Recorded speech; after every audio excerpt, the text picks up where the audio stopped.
Have you ever noticed that you think that you struggle with something and you're probably the only one who does, and then you meet somebody else who struggles with it, and then you meet like a whole secret society of people who are struggling with that same thing.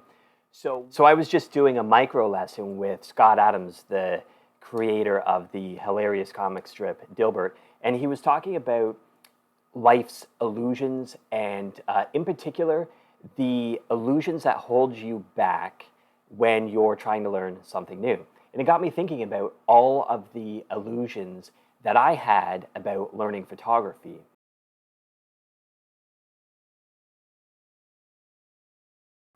So one of the biggest illusions that I had was that I had to find the best camera. And my very first camera had to be the absolute best camera that I could afford anyways. I mean, I knew I was never going to have actually the world's best camera, but the best one I could afford. And here's why that turned out to be wrong. Because even though it makes sense logically in a common sense kind of a way that you want to get the best camera you can, there were a couple reasons why it didn't matter all that much. Think about history's greatest photographers. I mean, most of history's greatest photographers are behind us. Of course, there's going to be many more great photographers in the future. There are many today and there are many in the future. But, so far, most of the history's greatest photographers were using cameras from a long time ago, cameras that, quite frankly, kind of sucked. And yet, they're history's greatest photographers. So, I mean, it can't just be about the camera, right? You want a good camera, but it can't just be about the camera. The other thing is, a photographer once told me when I was planning on buying a new camera, he said, don't buy a new camera. Your camera is good enough. I'm like, no, it's not. It's like 2 years old. It's not good enough. And he told me instead to invest in a really great lens, that it was more important to invest in a high quality lens that would last several camera upgrades rather than just buying a new camera, which is only going to be so good for so long. And I didn't listen to him. And then after buying 2 or 3 more new cameras and becoming kind of disillusioned with the whole new camera equals better photos thing, I decided to invest in a really great lens. You know what happened? I never took that lens off my camera. It was the only camera. I gave away my old lenses for free because they were so worthless to me compared to this other lens. It was so amazing. And all I've done since then is invest in great lenses. And photography education. Education and good lenses will beat the latest camera any day, because the latest camera is always old in no time.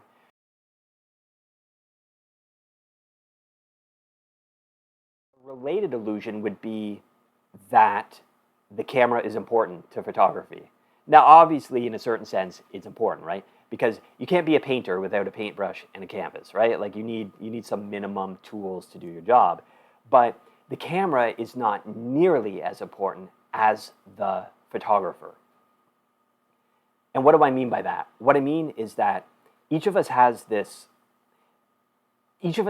weird things that we love to photograph, right? I mean, have you ever seen nature photographers photographing like fungi and mushrooms and stuff? I mean, that's weird. They're like these terrible rotting things that can kill you if you eat them or might make you hallucinate or something weird. And yet photographers photograph them. But we all have our weird things. Like, I love awkward, candid moments. I love to photograph portraits of people, like headshots of awkward people who don't want to be sitting in front of the camera. I absolutely love it. It's one of my favorite things. I love to see them squirm, because I'm squirming inside as well. And I love it when I get people like that in front of my lens and they squirm, because the photos I'm going to give them, I'm going to love, and 9 times out of 10, they love them as well, if not like 99 times out of 100. Photographing awkward people is just so much fun.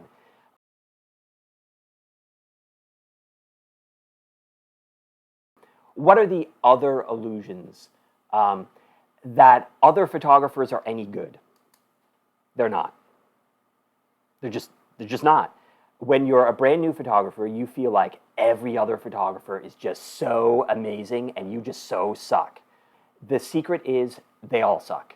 You suck, they suck, everybody sucks. All photographers suck. The problem is you see a few of their pretty pictures, on Instagram or wherever they're showing the pictures, website, Pinterest, all that stuff. Great photographers know that every photo they take is not the amazing photo. They know that they've got to work on it and take quite a few photos, try a lot of different angles, try different light, come back the next day, different people, different whatever. And just a handful of pictures are actually good. So there's an illusion for you. The idea that these other photographers are great. They're not. They're just not. And the honest ones will tell you that. And it's amazing when they will show you their crap photos. I got a video on here about how I chopped 700 photos down into like 20 or something like that. How I actually picked the best photos. And you get to see all of my junk photos.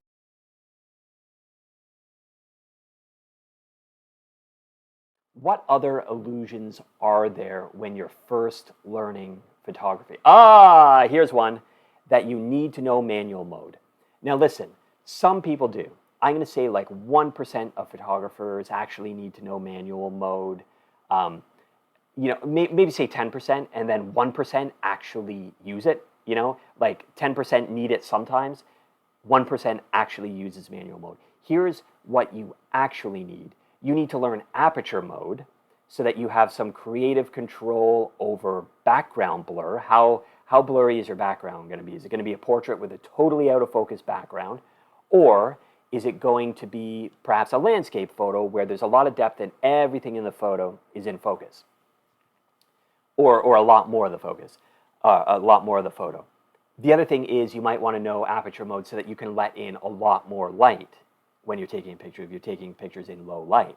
So you should figure out how to set your ISO, then how to use aperture mode, and then exposure compensation, the little plus minus button, so that when you take a picture and it's too bright, you can tell your camera to make the next picture not so bright.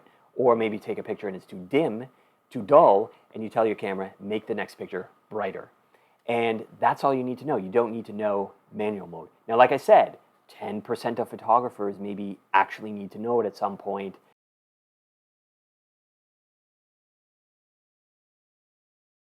So here is another illusion about learning photography. The idea that you need to learn manual mode. Now, I know I already covered this, but I'm going at it from a different angle this time. And the idea is this, that I don't really know what I'm doing, and it's manual mode that I need to learn, right? I don't know what I'm doing, and the only thing to learn is manual mode. Like, that's it. That's the be-all and end-all. And that's not the way to do it. What you need to do is learn 1 or 2 camera settings that will solve a problem for you. That's how your learning needs to be directed, at least in the beginning stages when it comes to camera settings. So what you need to do is say, I love to photograph things, I love to photograph people indoors. Like I like to go to black tie fundraising galas and photograph people in candlelight. And all my pictures are really dark and really blurry. And then I say, oh, okay, here's camera settings you need to learn. You need to learn about ISO, and you need to learn about aperture and getting more light into your camera. You probably need to go buy this particular lens, a 50 millimeter 1.8 lens. You don't know what that means, and that's okay. But those are just 2 little things that will completely transform those low light photos that you're doing. So that's what I mean when I say, you know you need to learn, and you think the thing you need to learn is manual mode, and it's just simply not the thing you need to learn. The thing you need to learn is the basics that solve your problem for you. And you'll learn more and more as time goes on. The more you learn, the more you do, the more you do, the more problems, the more you go back to learning. You only learn the things that you need to learn to solve problems for you. Get yourself into some trouble. That's how I teach all my students. And the ones who do the best are the ones who practice the most, get themselves in trouble, and then I show them how to get out of it.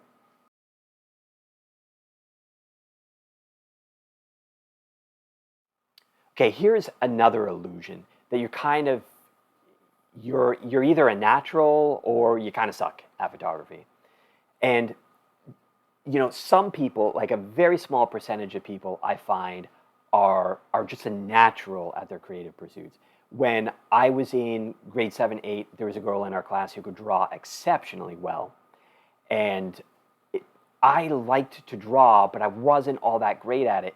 And it made me think, well, she's like a total natural and I'm not very good at it. So I guess I just don't have it, right? I'm just not a natural. I just don't really have drawing in me. And I never learned to draw. It took me like a lot of my life before I realized that if you're not good at something, you can learn how to do it.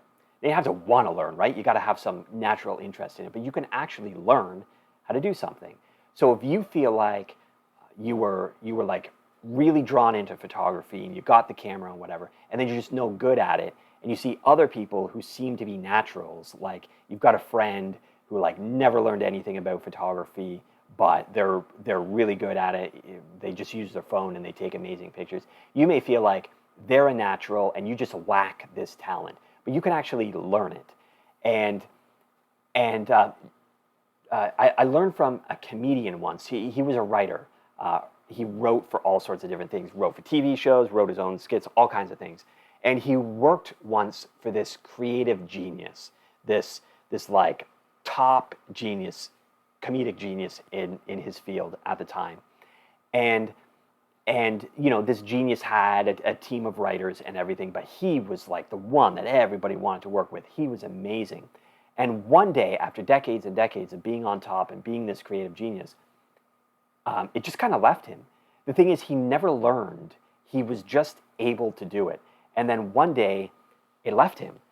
And he could never get it back. He could never be funny again. He could never do it.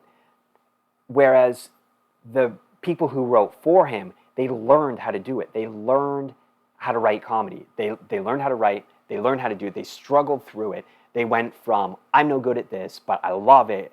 I'm going to learn it. And then once you learn it, you know it. Like it can't leave because you learned it, right? Once you learn, let's just say the rule of thirds, and this is just like one tiny thing you can learn in photography, and it's not something you use all the time. But if you actually learn it, you learn the principles, and you use it, how do you forget it? How do you use that for 20 years and then forget it one day? You don't. You can be totally enthused about something and suck at it and learn. Maybe you're never going to be the best, but you can learn and do really well. And the creative genius might just dry up and wither one day.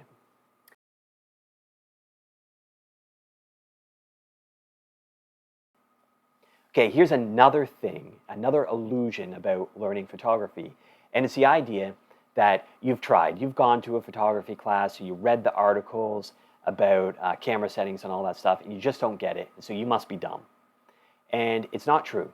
So there's a couple things. First of all, maybe you signed up for the wrong class or read the wrong articles, meaning maybe you're trying to do something a little too advanced for where you are. You could do this class later on, but you need something a little more foundational, perhaps. The other thing is maybe you have a crap teacher.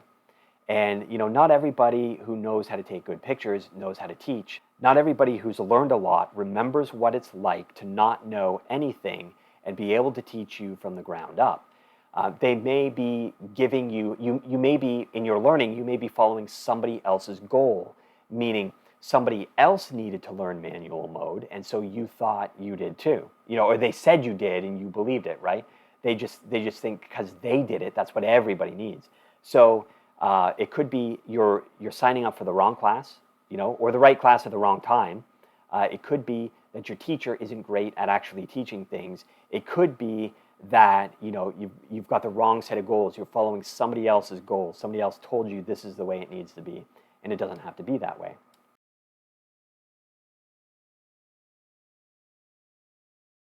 So here's something I'd like to know. If you're a seasoned photographer or just you know, as long as you're a step or two beyond beginner, what have you discovered was an illusion? What did you think was so important when you first started that you found out later on was not important at all? Also, I should have said this at the beginning, but if you enjoyed this video, could you please do me a favor and subscribe to this channel? That way when I release a video, it'll show up in your feed, and if you hit the notifications bell, then it will actually show up in your notifications. I love to do new videos, you know, once, twice, 3 times a week. It just depends when I have something to say, something to share. And if you're getting something out of this, I just want to know that you're out there. So like the video, leave a comment. I would just, it just like really brightens my day when when there's a comment, when I know that somebody else is jiving with this stuff, when I know I'm not alone. Please tell me I'm not alone.